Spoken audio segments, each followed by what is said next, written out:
우리 세상은 스토리로 이루어지고 있지 않습니까? 살아간다는 것은 그 삶에 이야기가 있죠. 그래서 보고 듣고 직감적적인 스토리로 우리가 살아갑니다.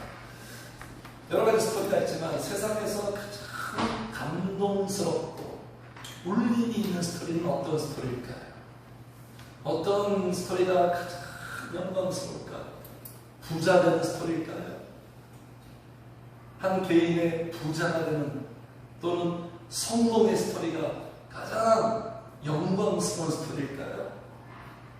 어떤 스토리가 가장 우리의 마음을 유쾌하게 하고 상쾌하게 하고 통쾌하는 스토리는 어떤 스토리일까요? 다시 살아나는 스토리. 이른바 무슨 스토리? 부활 스토리. 부활 스토리. 가장 위대한 사건이에요. 그래서 스포츠 세계에서도 어떤 부상으로, 극심한 부상으로 어려운 가운데 있는데 여러 가지 정말 그 뼈를 깎는 그 재활을 통해서 다시 일어서고 다시 부활하는 그런 스토리를 볼 때 울림이 있지 않습니까? 찬사를 보내고, 그렇죠? 공감이 되고. 누군지 아시죠? 박철순. 예전에 프로야구 초창기에 박철순, 그죠? 불사조에 앓고 포기하지 않죠. 끊임없는 부상에 시달리지만 포기하지 않고 다시 도전하고. 이 사람이 뭐 야구를 잘했다 못했다가 아니라 그 인간 그 승리 자체가 사람들한테 큰 울림을 주고 감동을 주는 것 같아요. 또 골프 좋아하시는 사람들 아시죠? 타이거 우즈 얼마나 오래 그냥 이 정도 싸우면 거의 그냥 끝난 거 아닙니까? 그죠?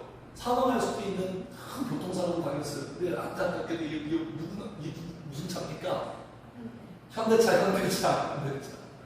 우리나라 현대차입니다. G70인가 80인가. 그죠? 여러 가지 이것 때문에 말이 많았는데, 이런 큰 사고를 당했음에도 불구하고 다시 일어서는 혹독한 수학을 통해서 타이거 우즈가 부활했다. 다시 필드에서 그 호쾌한 시즌을 보이면서 그 모습이 참 감동적이었던 것 같아요.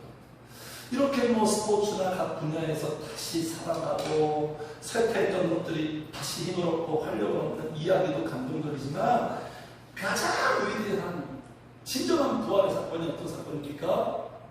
성도의 부활 사건이에요. 우리의 영이 다시 살아나는 것. 내 인생의 가장 큰 사건. 왜 그렇죠? 영이 살아야 다 사니까. 그렇죠? 내 영이 다시 살아나는 사건. 성도님들 교회만 다니는 게 능사가 아닙니다. 우리 교회를 왜 다니죠? 예배드리는 목적이 뭡니까? 내 영이 살아나는 거예요. 기독교는 부활의 종교라는 표현을 좀 싫어하지만 어쩔 수 없이 그 문맥상 기독교는 부활의 종교예요. 부활의 종교. 교회는 부활의 공동체. 오늘도 우리가 소망했으면 좋겠습니다. 내 영이 어떻게 다시 살아나게 위로부터 생명력을 얻게. 근데 영적 상태가 본인이 느끼지 않습니까? 내가 뭔가 쇠락되어 있나, 쇠퇴 있나, 뭔가 처져 있는가, 생명력이 없고 활력이 없고. 이러한 우리의 이 상태를 이 교회 공동체에서 예배를 통해서 부활을 경험하는 것 같아요. 가장 위대한 사건. 자, 그래서 오늘 본문에 이제 오늘 누가복음 드디어 마지막 장입니다. 오랫동안 했습니다. 자, 어떤 스토리입니까? 본문의 스토리 장면. 부활의 스토리. 오늘 말씀 제목처럼 부활이 부활시키는 장면. 예수 그리스도의 부활이 지금 제자들을 부활시키는 영광스러운 장면. 패자 부활절하는 장면이에요. 자, 그런데 성도님들, 우리 주님이 우리를 되살리실 때, 부활시킬 때 그 작업 방식을 알고 계십니까? 어떻게 부활시키실까요? 어떻게 살리실까요? 어떻게 살아납니까? 어떻게 살아나셨습니까? 이 부활의 경험 있으십니까? 부활의 어떤 관점 있으시죠? 자, 일단 이 부활, 내 영이 살아나고 내 삶이 살아나는 것, 우리가 스스로 할 수 있을까요? 할 수 있어요, 없어요? 아무런 반응이 없어요. 눈만 깜빡깜빡합니까? 할 수 있어요, 없어요? 없습니다. 절대로 스스로는 부활할 수 없어요. 그냥 인간적으로 그렇잖아요. 누군가가 부활했다, 이런 말 있지 않습니까? 내 아내 덕분입니다. 내 아내가 없었다면 오늘의 나는 없습니다. 어떤 가족의 헌신적인 노력과 도움, 어떤 건강에서 부활했다면 어떤 의료진의 도움, 아까 같이 어떤 운동선수가 부활했다면 지도자들의 도움, 어떤 타의와 타력에 의해서 부활하는 것처럼 성도가 부활하는 것도 절대로 스스로 독립적으로 안 돼요. 타력으로 가능합니다. 하나님의 은혜로, 우리 주님의 역사로, 성령의 역사로 우리가 살아가는 거예요. 그러니까 바라보는 거예요. 그러니까 의지하는 거예요. 바라볼 곳은 그분밖에 없는 거예요. 자, 그래서 오늘 본문에 보세요. 지금 제자들이 지금 전반적으로 다 죽어 있어요. 이럴 필요가 없는데, 그렇죠? 지금 다 패배주의예요. 패잔병 같아 보여요. 지금 활력이 없습니다. 빛을 잃어버렸어요. 이런 상황 속에서 본인들이 이렇게 살면 안 되겠다, 우리의 신앙을 다시 되살리겠다, 본인들이 결의하지 않습니다. 본인들이 힘을 내지 않아요. 자, 이러한 사람들에게 누가 찾아오십니까? 주님이 찾아오세요. 주님이 찾아오심으로 부활은 시작됩니다. 찾아오시고 나타내 보이십니다. 이게 하나님의 은혜예요. 요한복음에 그런 표현이 많이 있죠. 나타내셨으니. 사랑하는 사람은 나타내는 거잖아요. 표출되는 거잖아요. 주님이 나타내 보이십니다. 오늘 두 장면이에요. 첫 번째 장면은 그 유명한 엠마오로 행하던 두 제자에게 주님이 나타내 보이시고, 두 번째는 예수님의 12 제자들에게 또 나타내 보이시는 그런 장면이에요. 자, 엠마오로 행하는 두 제자입니다. 자, 여기 13절이에요. 그날에 그들 중 둘이 예루살렘에서 25리 되는 엠마오라 하는 마을로 가면서, 25리쯤 되면 어느 정도 거리일까요? 11km 정도. 꽤 거리가 되죠. 자, 마을로 가면서 14절 같이 읽어요. 시작. 이 모든 괴를 서로 이야기하더라. 무슨 이야기 지금 하고 있을까요? 둘이서 지금 대화를 나누면서 걸어갑니다. 된 일, 최근에 발생한 사건, 예수 그리스도의 그 사건, 그 된 일을 보고 서로 이야기하고 있어요. 자, 어떻게 보십니까? 이 14절의 모습. 이 문제가 있을까요? 문제가 없을까요? 이게 살아있는 신앙의 모습일까요? 죽어있는 신앙의 모습일까요? 이게 죽어있는 신앙의 모습이에요.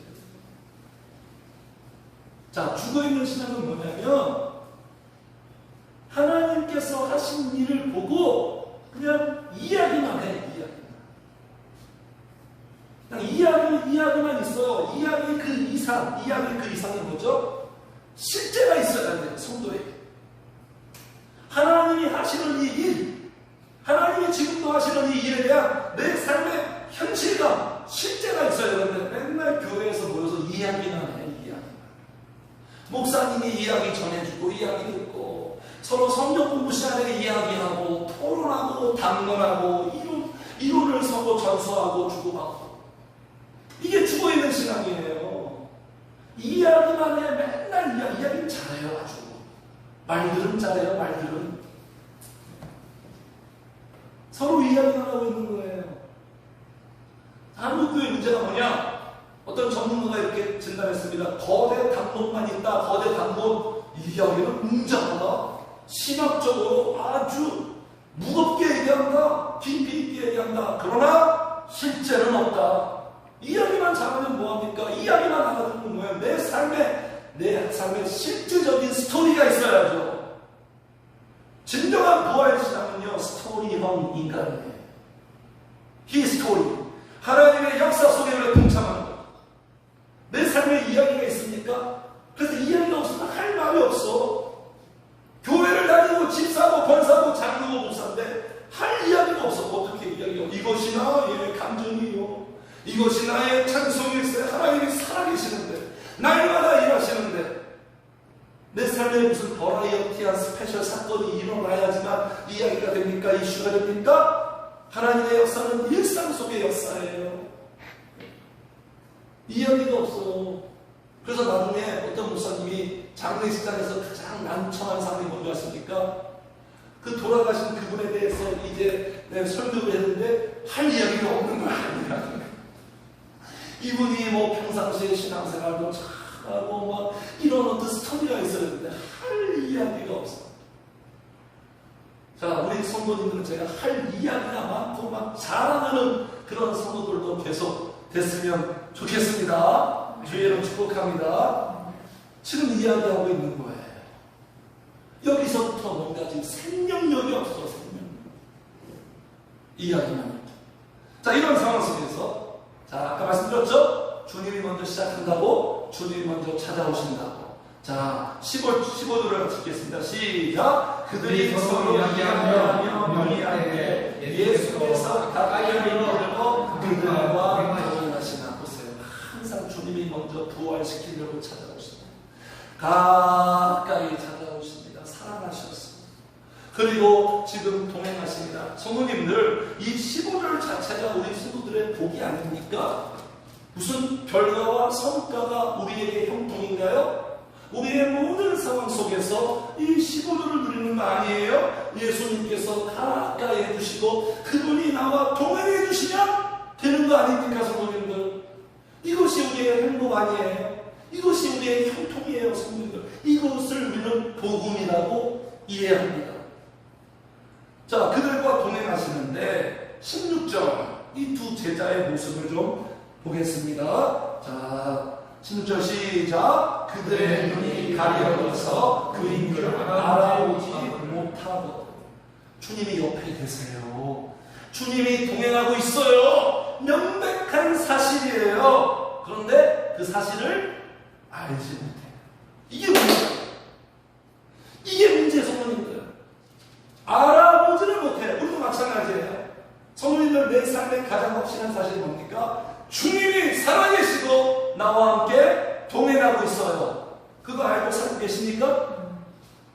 솔직히 삶 속에서, 교회에서 지금 이 시간 말고 삶 속에서 정말 하나님이 내 곁에 가까이 있음을 막 체감하나요, 영적으로? 그리고 그분이 나와 지금 동행하고 있구나. 거기에서 우리는 어떤 안정감과 든든함과 평안함 누리며 살고 있나요? 알아보면서 살고 있나요? 지금 나는 어떤 모습일까? 이 주님에 대한 나의 모습은 어떤 모습일까? 근데 이 두 제자는 알아보지 못해요. 제자뿐만 아니라 12제자도 마찬가지. 알아보지 못해요. 자, 여기 보겠습니다. 37절 보겠습니다. 37절. 자, 같이 읽어요. 시작. 그들이 놀라고 무서워하여 그 보는 것을 영으로 생각합니다. 지금 뭘 봤어요? 예수님이 이들에게 쫙 나타났어. 나타났는데 예수님이 이제 어떻게 보고 있는 거예요? 영으로 생각한다. 여기 영은 뭐냐면 귀신으로 보는, 유령으로 보는 예수. 전혀 알아보지 못해요, 주님을. 주님이 어떤 다른 모습이 아니거든요. 그 전에 봐왔던 그 모습이에요. 그런데 그 주님을 알아보지 못해요, 지금. 왜 이렇게 알아보지 못할까요? 성도님들, 우리가 왜 주님이 살아계시는데, 나와 함께 하시는데, 왜 나는 그 사실을 진하게 알아보지 못할까요? 감각하지 못할까요? 그 이유가 정확히 나오고 있습니다. 자, 16절 보겠습니다. 16절 같이 읽어요. 시작. 그들의 눈이 가리워져서 그인들을 알아보지 못하고. 이유가 뭐라고요? 눈이 가리워져. 눈에 이렇게 안대 같은 거 이렇게 뭐 씌웠나요? 그게 아니죠? 여기에서의 눈, 시각은 어떤 시각? 육신적인 눈이 아니라 영적인 눈이에요. 같이 합시다. 주님은 영의 눈으로 알아본다. 자, 보겠습니다.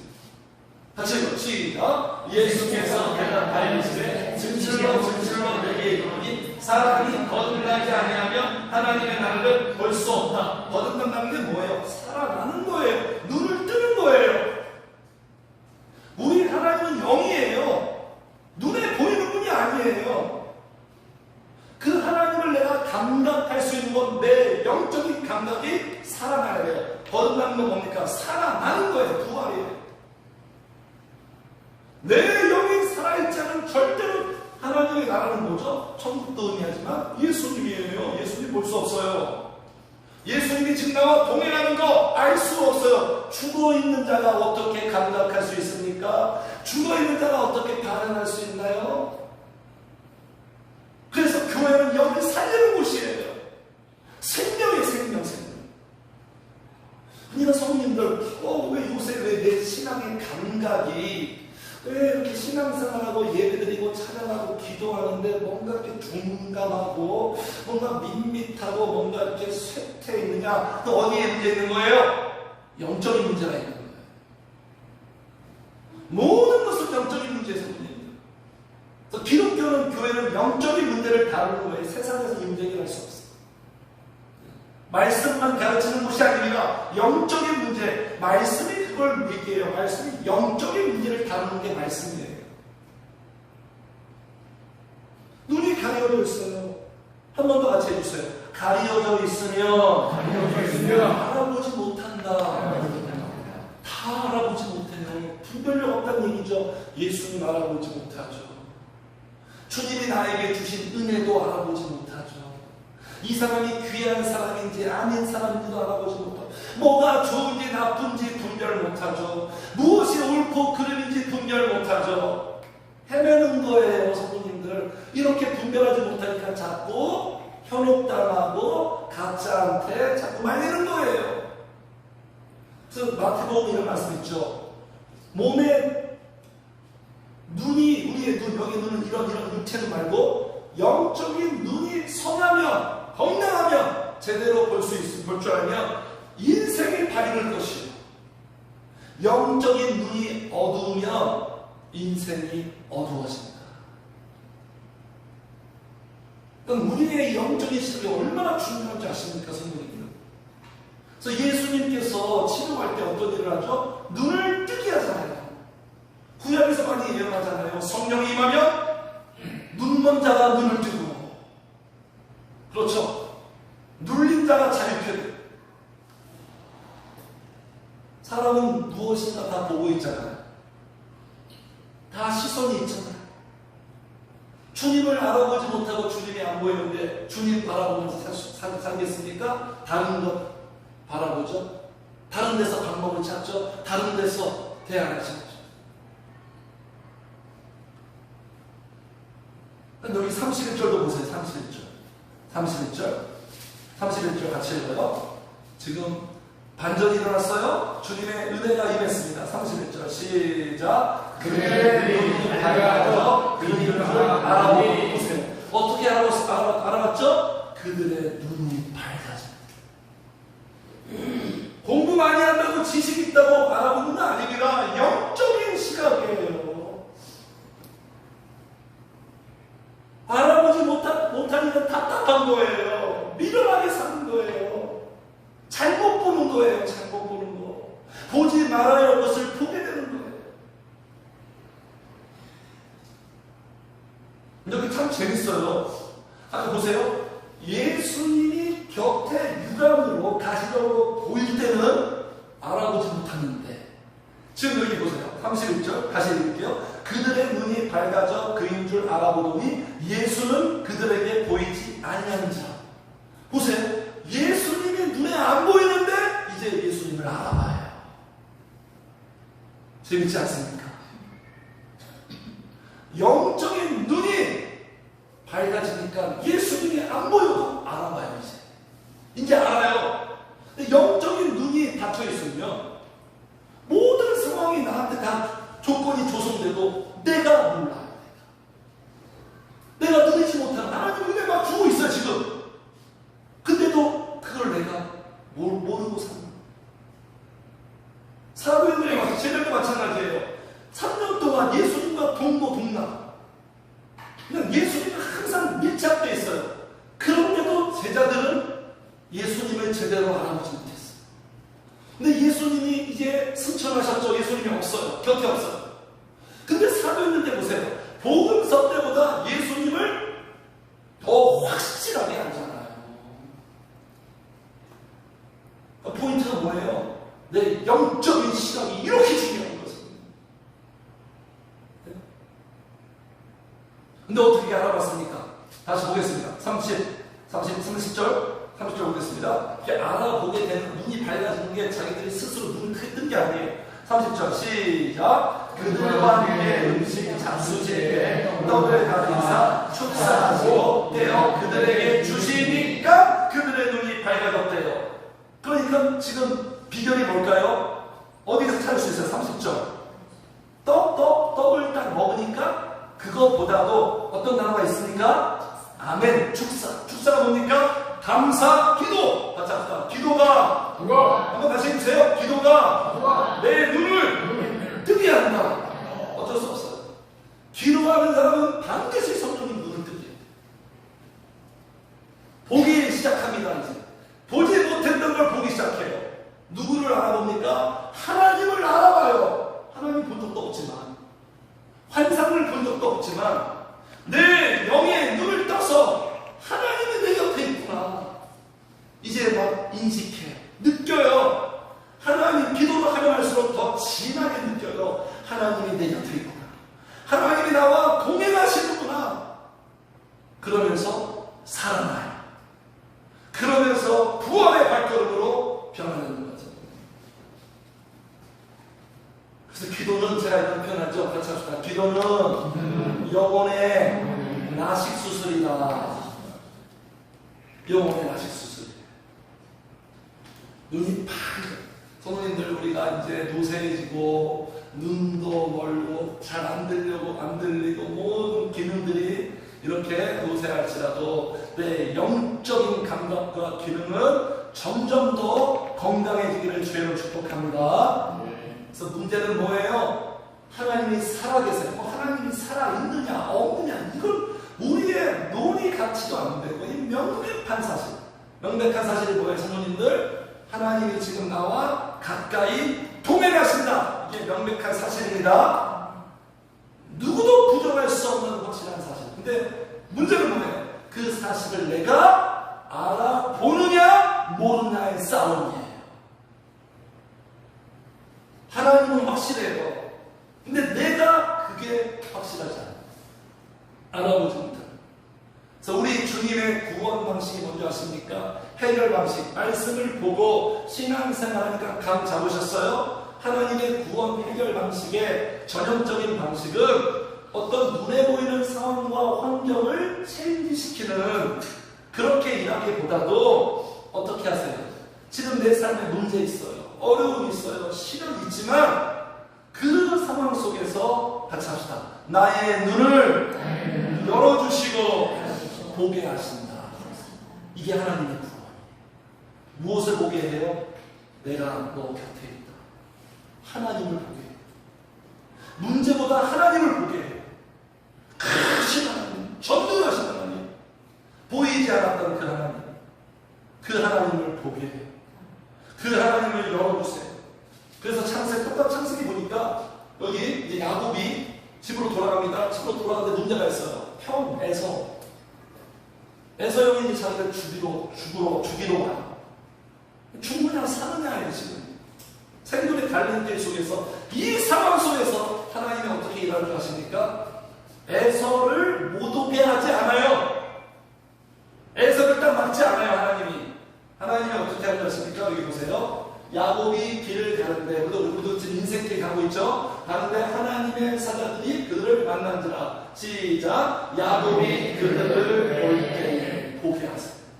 뭔 얘기예요? 에서 걱정하지 마. 하나님의 군대가 지금 네 곁에 있어. 하나님의 군대가 지금 너와 함께 있어. 그거 보게 하시는 거예요, 성도님들. 성도는 이렇게 살아가고 이기는 거예요. 내 삶에 큰 문제 있지만 문제보다 더 크신 하나님이 네 곁에 있다. 너를 지금 도와주시고, 너의 전쟁은 너에게 속한 게 아니라 나에게 속한, 내가 이기는 게 아니라.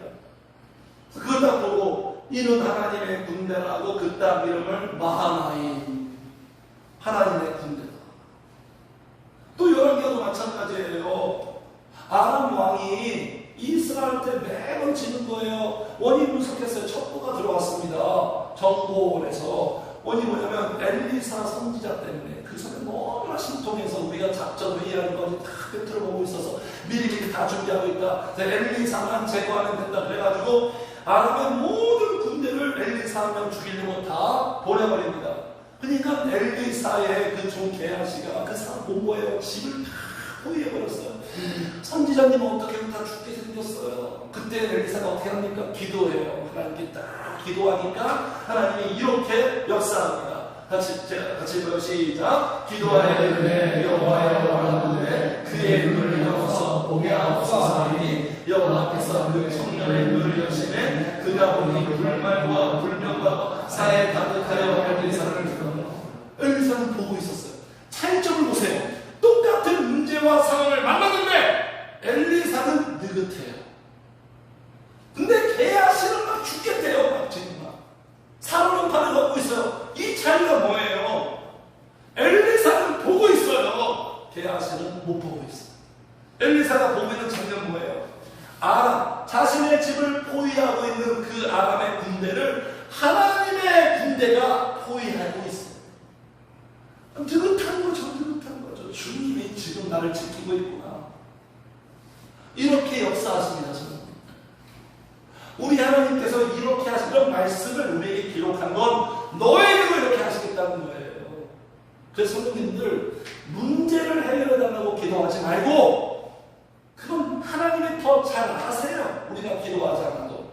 이렇게 기도했으면 좋겠어요. 같이 합시다. 나의 눈을 열어주세요.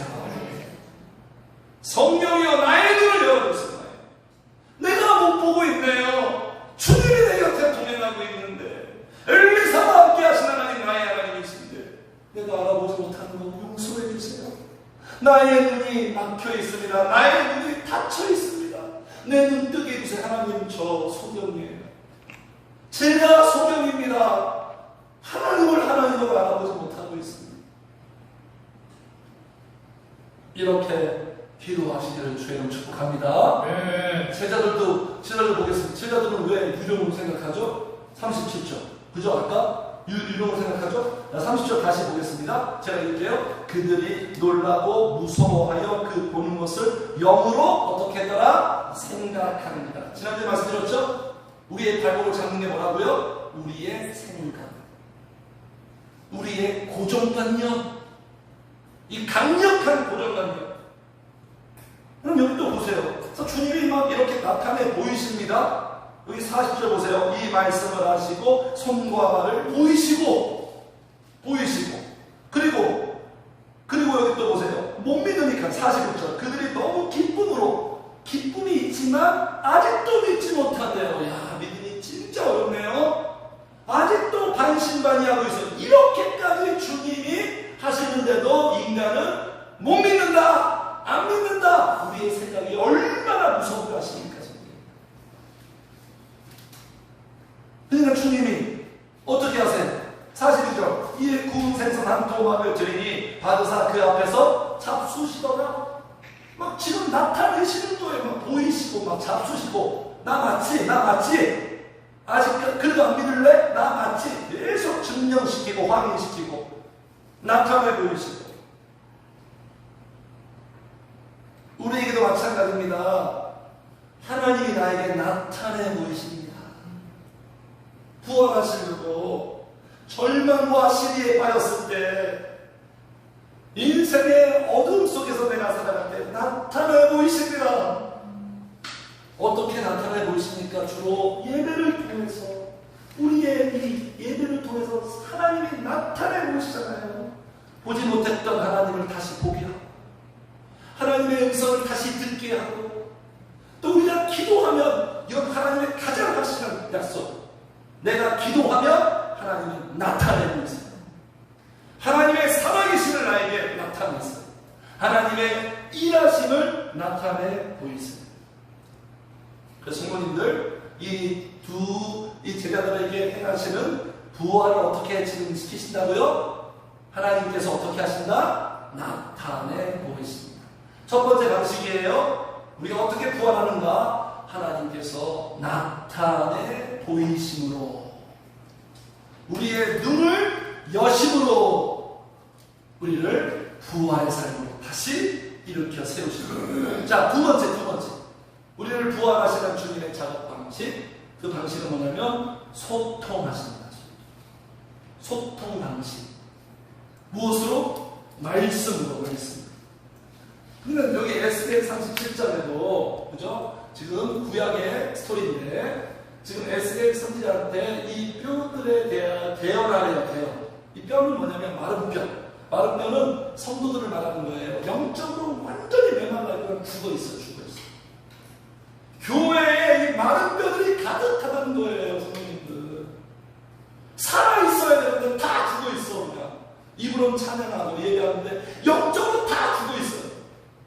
이렇게 마른 뼈와 같은 이런 성도들에게, 주의 종에게 대언하라. 뭐예요? 말씀으로 살려는 거예요, 말씀으로. 대언하여 이르기를 너희 마른 뼈들아 여호와의 말씀을 들을지어다. 구약이나 신약이나 똑같아요. 지금 예수님이 지금 말씀으로 제자들 살리는 것과 똑같아요.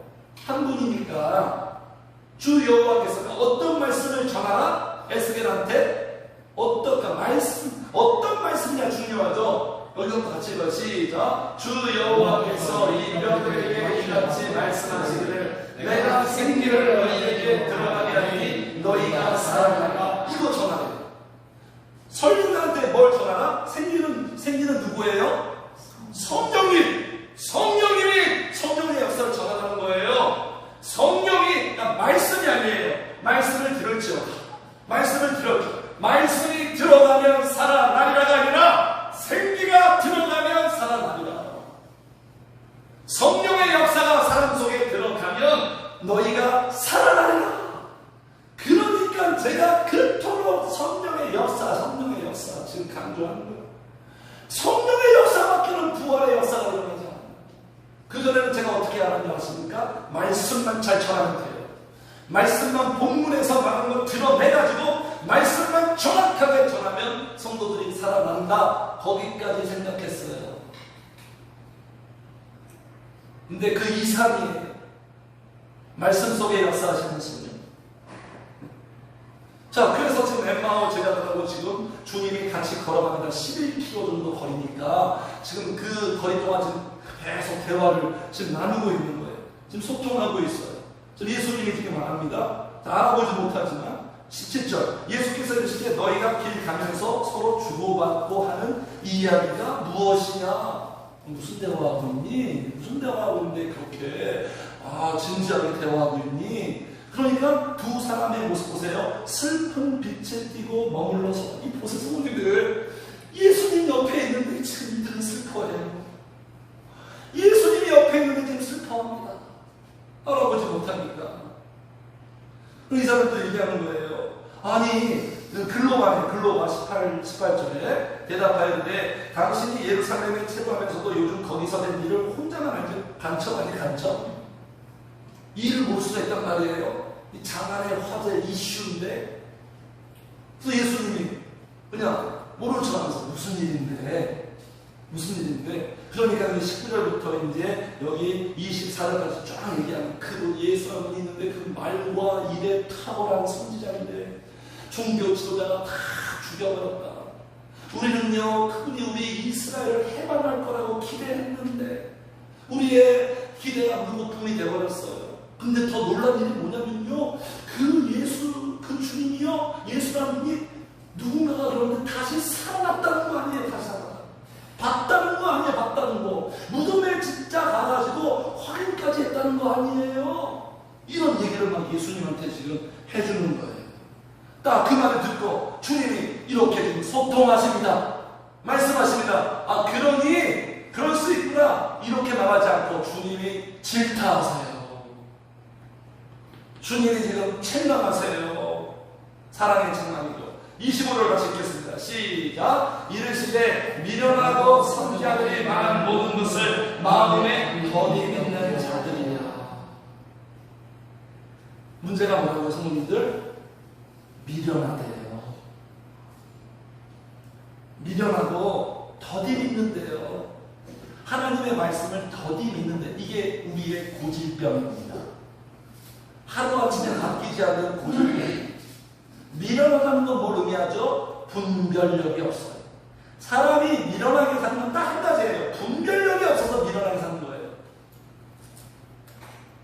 분별력이 없다라는 거죠. 그리고 여기 보세요. 더디 믿는 자요. 네? 그러니까 성도님들 정말 그런 거 같지 않습니까? 우리가요, 뭐 육신적이고 막 세상적인 건 얼마나 빨라요. 그죠? 빠르고 신속하게 움직입니다. 빠르게 대응하는데 이상하게 이 믿음과 신앙과 영적인 건 너무 더디어요. 반응이 너무 더디어요. 또는 영적인 성장이 너무 더디어요. 잘 빨리빨리 못 믿어요. 우리의 영적인 성장이 이 속도가 달팽이 속도 같아요. 달팽이 속도. 너무너무 더디는 거예요. 그렇게 하나님이 은혜를 주고 그렇게 말씀하는데 너무너무 더디어. 우리의 삶의 현장에서 확인하고 있는 부인할 수 없는 사실을 남기겠습니다. 그래서 예수님 말씀하시는 26절. 그리스도가 이런 고난을 받고 자기의 영광에 들어가야 할 것이 아니냐 이놈들아. 예수 그리스도에 대해서 어떻게 이해하고 있었냐. 그러니까 이 제자들의 문제는, 이 두 제자의 문제는 뭐예요? 지금 제대로 아는 게 없어요. 예수님도 제대로 몰라요. 예수님을 자기 식대로 그냥 이해하고 있는 거예요. 구원도 마찬가지예요. 정치적인 구원이 아니라 하나님의 그 큰 구원도 전혀 이해하지 못하는 거예요. 제자들도 마찬가지예요.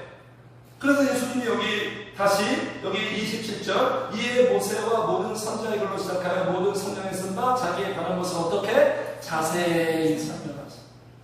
친절하게 다시 시작하죠. 네? 보충 수업하는 거죠. 제자들에게도 여기 44절 47절 마찬가지예요. 안 믿으니까 제자들도 마찬가지예요. 말씀을 몰라요.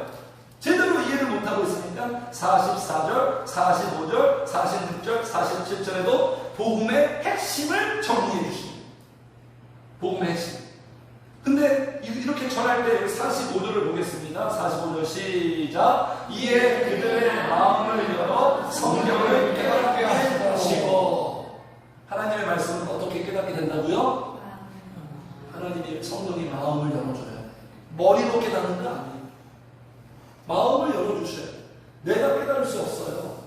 성령님이 깨닫게 해야 돼요. 제가 잘 설명한다고 깨닫는 게 아니에요. 그래서 하나님의 이 말씀은 세상의 지식으로 알 수 없어요. 세상의 책과 달라요. 신비로운 책이에요. 영적인 책이에요. 그래서 왜 이렇게 이 두 제자도 그렇고 12제자도 그렇고 왜 이렇게 헤매고 있습니까? 잘못 알고 있어서 그런 거예요. 하나님의 말씀 오해하고 있죠. 무지하고 있죠. 예수님 그리스도에 대해서도 잘못 이해하고 하나님의 구원의 포인트도 모르고. 그래서 이 두 제자가 주님의 자세한 설명을 듣고 이런 반응을 합니다. 29절 같이 읽어요. 시작. 그들이 강건하여 이르되 우리와 함께 말하였습니다. 때가 적그러고 밤이 기문하여 하니 이에 그들 나에게 물어 들어갔습니다. 이런 반응이 왜 나오죠? 간절히 원하고 있죠. 간청하고 있죠. 왜 그래요? 좋으니까. 하나님의 말씀을 들으면서 막 은혜를 받으니까. 그러니까 감동받아서 감동. 32절 읽겠습니다. 32절 시작. 그들이 서로나에 길에서 우리에게 말씀하시고 우리에게 성경을 풀어주시되 우리 속에서 마음이 뜨겁지 않으냐. 설교를 이렇게 해야 되는 거예요. 제가 원하는 설교가 이거예요. 성도들의 마음을 뜨겁게 해요. 성령의 불이 임하는 그 설교. 마음이 뜨거워졌을 때 해결이 되는 거예요. 마음이 식으면 그때 문제가 생깁니다. 그래서 이 감동은요, 감동은 감동으로 끝나잖아요. 감동은 진동케 합니다. 어디가 진동되는 거예요? 마음이 움직여. 성령의 불같은 말씀이 임하면 마음이 감동을 받고요. 그냥 평범하고 단순한 설교일지라도, 다 아는 설교일지라도 막 새롭고 심오하다고 감동받는 게 아니에요. 마음이 감동을 받고 그리고 마음이 움직여요. 성령의 역사 속에 진동이 있는 거예요. 자, 33절 보겠습니다. 33절 같이요. 시작. 그때로 일어나 예루살렘에 거하는 보니 열한 제자들이 그들과 함께하는 자들이 모여있어. 그죠? 성도님들 움직이게 하잖아요. 엠마오로 향하던 그 마음과 발걸음을 유턴시켜요. 다시 예루살렘으로 돌아가. 예루살렘이 이들이 있어야 할 곳이거든요. 방향을 부활시켜요. 방향을 다시 일어나 돌아가는 건 뭡니까? 회복이 일어나요. 본래 제자리로 돌아가요. 자기의 자리를 잃어버렸거든요. 제자리를 찾아줘요. 그러면서 언어가 살아나기 시작합니다. 성도님들 부활하면 언어도 부활해요. 말하는 게 살아있는 소리가 나와요. 34절 같이 읽어요. 시작. 말하기를 주께서 과연 살아나시고 시몬에게 보이셨다 하느니라. 어떤 언어가 나오는 거예요? 주님이 같이 합시다. 주님이 과연 살아계신다. 언어가 살아나. 왜 이렇게 하실까요? 왜 이렇게? 두 가지 방식이에요, 성도님들. 첫 번째 뭐다? 나타나에 보이셔서 부활하십니다. 하나의 경험이죠. 또 하나가 뭐예요? 말씀으로 우리를 살려야죠. 왜 이렇게 할까요? 왜 우리를 이렇게 부활의 은총을 주시는 이유가 뭘까요? 이런 이유예요. 같이 읽어요. 시작. 내가 죽지 않고 살아서 여호와께서 하신 일을 선포하리로다. 우리를 살려서 어떻게? 하나님이 하시는 일을 증언하게 하고 증인되게 만들고. 여기 48절도 이렇게 말하고 있어요. 너희는 이 모든 일에 누구다? 증인이다. 또 한 가지 목적이 있습니다. 잘 아는 구절이죠. 같이 읽어요. 시작. 내 영혼을 소생시키시고 자기 이름을 위하여 의의 길로 인도한. 왜 살리신다고요? 하나님의 이름을 위하여. 누구를 위하여?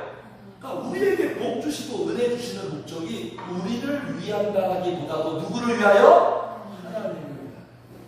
하나님을 위한다는 거예요. 하나님의 영광. 우리를 살려서 하나님께 영광 돌리게 하려고. 이게 하나님의 창조 목적이잖아요. 말씀을 이제 마칠게요. 마지막 포인트. 자, 부활을 어떻게 시킨다고요? 두 가지. 나타내 보이시고 경험하게 하시고 목격하게 하시고 또 한 가지 말씀으로. 말씀. 자, 끝났죠? 완벽하죠? 이러면 이 정도면 완벽한 거 아니에요? 부활되는 거 아닙니까? 증인으로서 충분 조건 아니에요? 완성되는 거 아니에요? 그러나 성도님들, The end가 아니에요. 보여주시고 말씀으로 이해시키고 여기서 끝나지 않아요. The end가 아니라 뭐예요? end.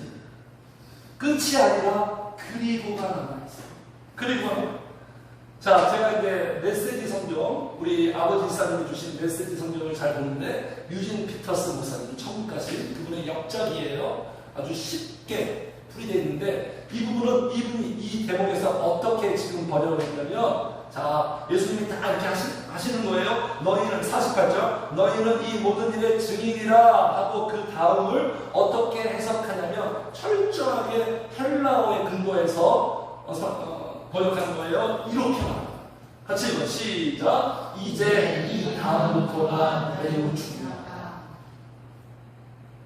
이제 이 다음부터가 매우 중요하다. 이것이 부활을 완성시킨다. 이것이 너희들의 사명을 감당한다. 그 중요한 구절이 몇 절입니까? 49절.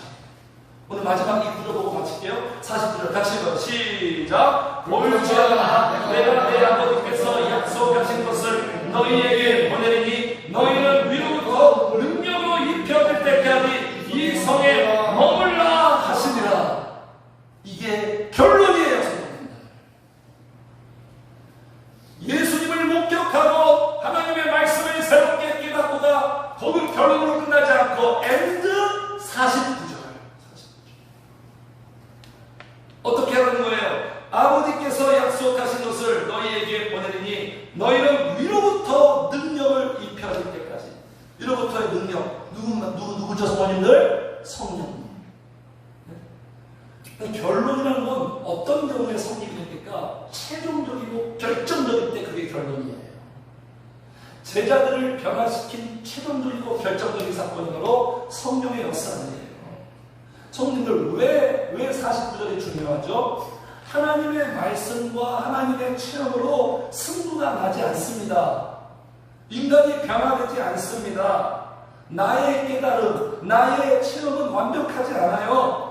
제자들이 변화됐죠. 결국은 주님을 부활한 것을 목격하고 말씀을 깨달아서 변화된 게 아니라 성령이 임했기 때문에 진정으로 변하는 거예요. 성령이. 왜 우리는 위로부터 능력을 입어야 되나요? 절실하지 않습니까, 성도님들? 위로부터 능력을 입어야 우리는 살아갈 수 있잖아요. 삶이 만만합니까? 또 우리가 그냥 살아가나요? 그냥 편하게 안락하게 잘 먹고 잘 살면 돼요? 우리는 생존으로 살지 않습니다. 우리는 그리스도인이에요. 그리스도인의 사명으로 살아야 돼요. 승리하며 살아야 돼요. 다르게 살아야 돼요. 영적으로 충만해야 돼요. 이렇게 산다는 게 이게 우리의 능력이 되나요? 우리의 능력으로 이길 수 있습니까? 내 삶의 모든 문제, 마귀의 역사를 날마다 매 순간 절실한 거예요. 성도님들, 주님은 정확히 보고 계시는 거예요. 위로부터 능력을 입지 못하면 너희들은 한순간도 제대로 살 수가 없다. 하나님의 말씀을 잘 깨닫고 주님이 부활하신 거 신비한 체험을 한다고 해도 위로부터 능력을 입지 않으면 절대로 우리는 온전하게 제대로 살 수가 없어요. 성도님들, 땅의 것으로 살아갈 수 없어요. 물질로, 세상의 모든 가치로 이 땅에서 우리가 능력 있게 살 수 있습니까? 땅의 것은 그 결론이 뭔지 아세요? 그 결론이 공허함이에요. 허무함이에요. 남는 게 없어요. 있는 것 같은데 없는 게 바로 이 땅의 것이에요. 근데 그걸 집착하죠. 그걸 얻으려고 밀어내는 거예요. 알아보지 못해서 그러는 거예요. 위로부터 능력을 입어야 감당할 수 있는 거예요. 사도가 같이 읽어. 시작. 내게 능력 주시리라 약속합니다. 모든 것을 할 수 있습니다. 할 수 있거든. 이 무슨 말이야. 너는 못하지. 그러나 내가 위로부터 능력 주는 건 할 수 있어. 감당할 수 있어. 비천에 처하든지 풍부에 처하든지 어떤 형편이든 너는 전적으로 감당할 수 있어. 내 능력이야. 너의 열정이 아니야. 내 능력이라고. 내 능력. 이 능력을 너한테 줄 거야. 이렇게 약속하고 있는 거예요. 이 능력을 받으면 이렇게 되는 거예요. 우리가 이 보배를 질그릇에 가졌으니 신기하지 않습니까? 질그릇 같은 우리가 보배를 가졌어요. 이는 힘이 큰 능력은 하나님께 있고 우리에게 있지 않냐면 알게 하라. 이거 알게 하라고. 그러니까 우리의 상황과 우리의 형편과 내가 가진 것은 질그릇 같아. 못 살 것 같아요. 답이 안 나와. 그런데 하나님의 능력이 살게 하시는 거예요.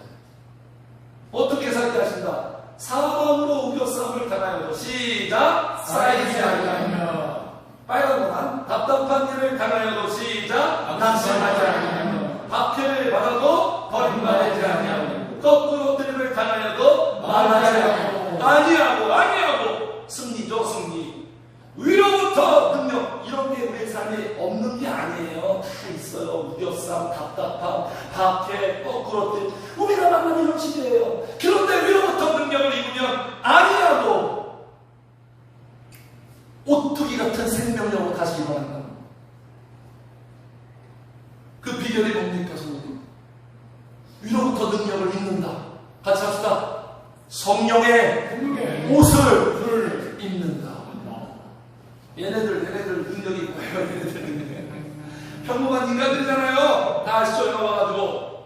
근데 그 능력이 어디 와요? 이 슈트를 딱 입었을 때 비범한 초능력. 우리가 진정한 슈퍼히어로예요. 네? 우리 아무것도 아니에요. 평범한 인간이에요. 약해요. 성령의 옷을 입으면 그 옷에 의해서 하나님의 능력으로 우리가 살아갈 수 있는 거예요. 그래서 이 능력을 입기 위해 주님이 어떻게 하나? 자, 49절. 너희는 위로부터 능력으로 입혀질 때까지 어떻게 하나? 이 성에 머물라. 같이 합시다. 결정적인 행동 포인트. 예루살렘 성에 머물러. 예루살렘 성이 어디예요? 우리가 머무는 이 자리가 어딥니까? 교회. 교회는 부활, 다시 살리는 것. 위로부터 능력을 입게 해주는 것. 교회는 어떻게 보면 영적인 주유소. 방전 상태야. 갈 수가 없어. 주행할 수 없어. 교회 와서 우리가 만당 줘요, 만당. 5,000원치 채우면 안 됩니다, 어머님들. 만당! 그 만당을 성령 충만 채워서 우리가 살아가는 거예요. 여기서 생명을 얻는 거예요. 교회, 예배의 자리, 기도의 자리에 머무는 자에게 위로부터 능력을 입혀줘. 머무는 자가 복된 자예요. 머무는 자에게 임하십니다. 또 같이 해주세요. 머무는 것만큼 능력이 임한다. 내가 머무는 것만큼. 성도님들, 그래서요, 이건 단순한 사실이에요. 많이 머무는 자가 능력이 있어. 힘이 있어. 잘 살아요. 지금 성도님들이 알고 있는 이 자리죠. 예배 자리, 기도의 자리. 이거 틀림없어요. 예배 많이 드리고 교회에서 기도 많이 나오는 그 자리에 하나님이 능력으로 더 주어 똑같이 공평하게 분배합니까? 하나님 나라의 법칙은요, 공평하지 않아요. 보편적인 복이 아니라 선별적이에요. 머무는 것만큼 능력으로 덧입혀주세요. 사모하는 것만큼, 원하는 것만큼, 기도의 분량만큼. 똑같이 신앙생활하는데 똑같은 능력을 하나님이 공정하게 주신다? 이런 일은 없어요. 성도님들, 이 복된 자리에 오래도록 머무는 성도님들 되신 주의 축복합니다. 이 자리에 오래 머물러 있어야 돼요. 그래서 이제 마지막 보세요. 이게 엔딩 장면, 이게 해피엔딩. 자, 53절 시작. 늘 성전에서 하나님을 찬송하라. 그렇죠? 더 쉽게 말하면 교회에서 시간을 많이 보냈다는 거예요. 제가 드린 모든 시간을 교회에서, 성전에서 시간을 많이 보내는 자가, 머무는 자가 결국은 부활의 은총과 하나님의 모든 복을 다 누리게 되어 있어요. 머무세요. 주일날 예배만 머물면 안 돼요. 언제까지 주일 예배만 머무시겠습니까? 머무는 게 다 나를 위한 거죠. 내가 수주받는 건데. 이렇게 약속하셨는데. 예수님도 다 특징이에요. 예수님 오래 머무셨고, 사도들도 오래 머물고, 마리아, 그죠? 예수님 앞에 딱 머물러 있고. 영적인 사람들의 비결이에요. 그래서 제가 늘 말씀드려요. 자리가 사람을 만든다고. 자리가 사람을 만들어요. 자리가, 이 자리가. 네. 이 자리가 우리에게 복음 자리예요. 꽃자리예요. 성도님들, 그래서 우리 성도는요, 49절의 사람들이에요. 49절 없으면 생기 없어요.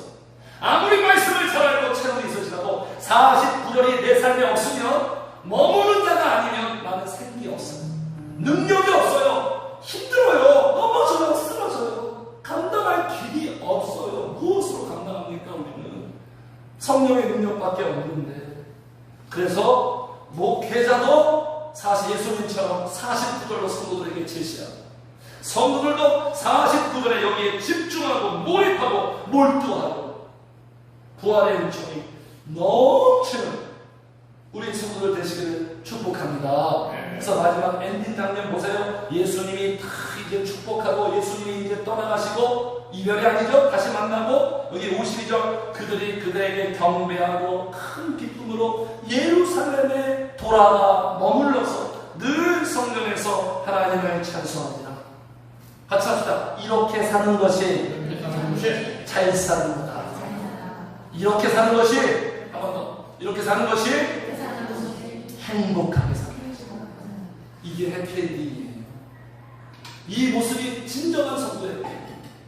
성도님들, 49절처럼 날마다 이렇게 신앙생활 하셔서 주님의 약속대로 성령의 충만한 능력을 입고, 성령의 옷을 입고, 폼도 나고 이쁘고 아름답고 승리하는 부활의 삶으로 계속 걸어가시기를 주의 이름으로 축복합니다. 네. 320장입니다.